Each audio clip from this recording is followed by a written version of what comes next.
Hey YouTube, Cycles here, back with another Dragon Ball Super episode 56 review. Now, this episode I really liked. It's I think one of the best episodes we have so far. Alright, so the episode starts off with obviously Trunks decimating all those missiles, and then he informs them that, you know, this is Goku, this is not Black, obviously, and I think one of them tries to ask for his autograph, which is actually I found really funny. Then they go ahead and inform him that Mai is still alive, and Trunks is so happy to see him. Like, most of the people, I think the survivors are all in this subway station, train station, whatever the fuck you want to call it.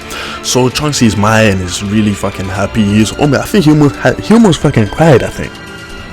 Kind of more like tears of joy, because Trunks' mom is dead, Bulma's dead, so Mai is pretty much the only thing he had left. And he thought she was dead, and to figure out that the person that you really care about is not dead, that feeling must have been overwhelming.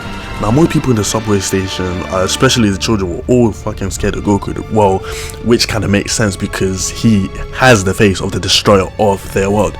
Trunks then goes over to one of the kids and starts pulling faces, you know, kind of lighten up the mood. I really honestly wanted to skip to the fight, but I think scenes like this kind of show that in a world that has been destroyed, where most people's lives have been, you know, a hell, they're still human, you know. They still want to have a fun time, they still want to enjoy life and shit like that, you know. It's like people that have the smallest things are more happy than people who have a lot of things. The Vegeta just throws one of his capsules, which explodes, and there's lots of food. You can obviously clearly tell that it's one of his 5 a days, because Saiyans eat a lot. Like the stomach might be like bottomless or some shit, I don't know. So that's a kind of an act of kindness, which I honestly normally wouldn't expect from Vegeta, because he's just there, he just wants to fight most of the time. You know, that kind of selfish Vegeta is not there, not as much anymore. We find out that Yajirobe is still alive. One bet I'm willing to make is this guy was not at the war front, because if you know Yajirobe from the previous Dragon Ball episodes, if you used to watch Dragon Ball Z, this guy is the kind of guy, he will eat some KFC and want to go to sleep. That's it. That's Yajirobe. So from my best guess, this guy has not been fighting, he's just been pretending to be a homeless, helpless man. Vegeta, Trunks, and Goku head into battle, right? So obviously they don't know where Black is, so Vegeta shoots like a blast in the air, which Black obviously sees, and immediately this guy turns up, right? So Vegeta straight away powers into Super Saiyan Blue, which I think again is a bad idea. If you watch my previous review, episode 55, then you will obviously understand why I think that fighting Black and Super Saiyan Blue is kind of a bad idea. But in this episode it doesn't seem to matter, because oh my god. Okay, so Vegeta goes in head straight, start fighting Black, and Black is just tanking that shit. He just brushes those punches off. Like the way he stood up from that big ass punch, Vegeta was putting in work. He was going as mad. This guy was not holding back. You could obviously tell that Vegeta came there to catch this man's body. Like, the way he just beating the fuck out of him, and after that it's just Black recovers from it like it's fucking nothing. I couldn't get that from the preview. We thought, yeah, okay, maybe after a while into the fight, then maybe Black might start powering up, you know, like how he did against Goku. But that doesn't seem to be the case. He was tanking this shit from the start. After taking that mass beating, Black just laughs and goes, haha, Super Saiyan Blue, that's cute. The boom! He transformed into Super Saiyan Rose.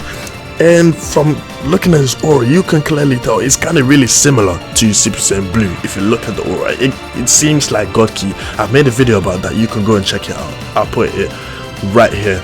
I'll annotate it so you can go click and watch that video. Now obviously Vegeta doesn't give a shit. He's just thinking in his head, haha, you just dyed your hairpin, fuck you. Still charges in Black, and I think he managed to block one of Black's attack, but that bomb, he gets fucking stabbed.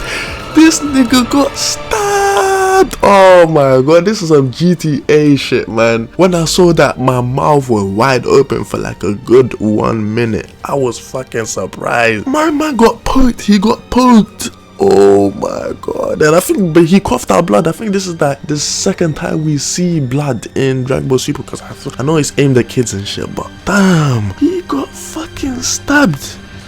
And I fucking hate this. This is also one thing that I hate, how Vegeta gets done dirty every single time.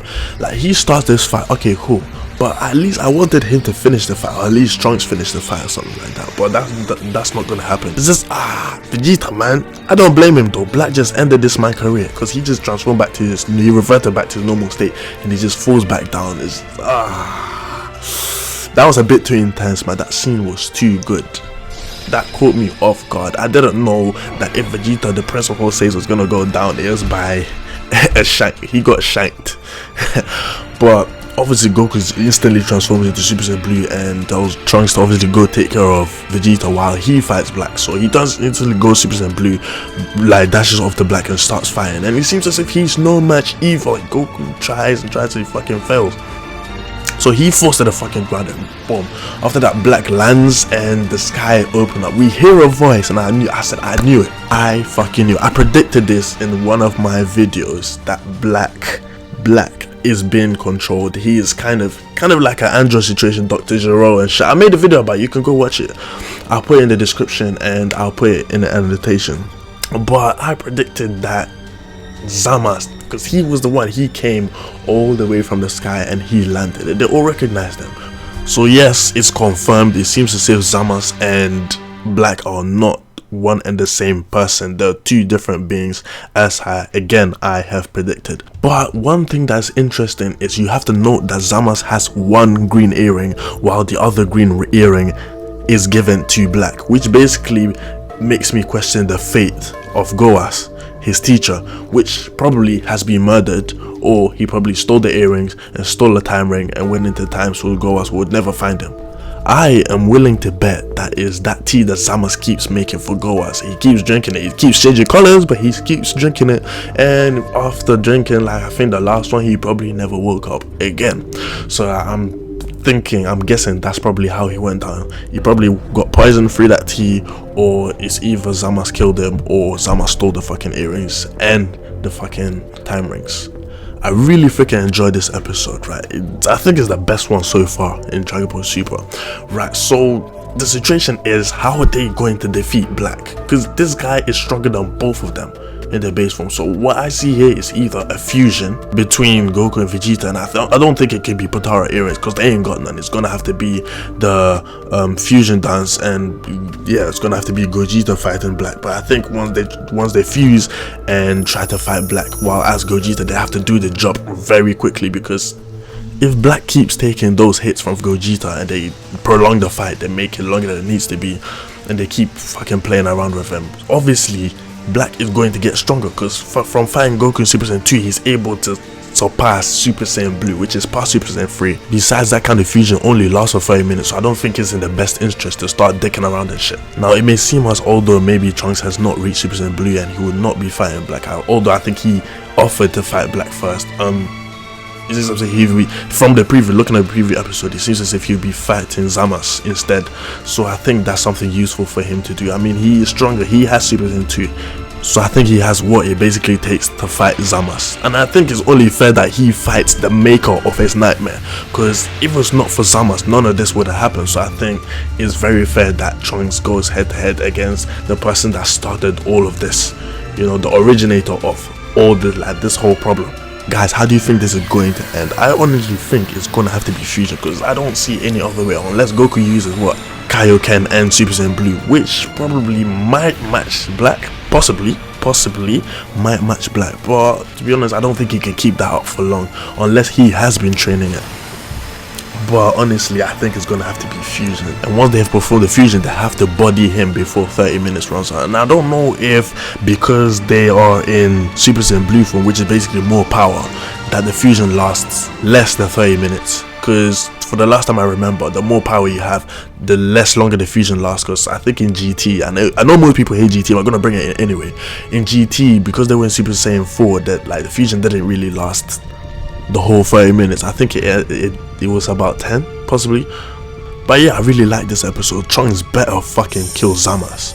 And that's not even the point. After this, if they go back to the current time, what are they going to do with Zamasu? Because he is transforming into what is going to become Black. So after they end this man's career here and they go back into their own timeline, what are they going to do to Zamasu? Because he seems to be a very big threat. But anyway, that's all I have for today. I really enjoyed the fucking episode. I hope you did too. Anyway, if you like this video, press the like and subscribe button. Otherwise, you might wake up tomorrow morning with Vegeta's hairline. I don't think you can catch any girls with that McDonald's emblem on your forehead. Apart from that, I have nothing more to say. Bye.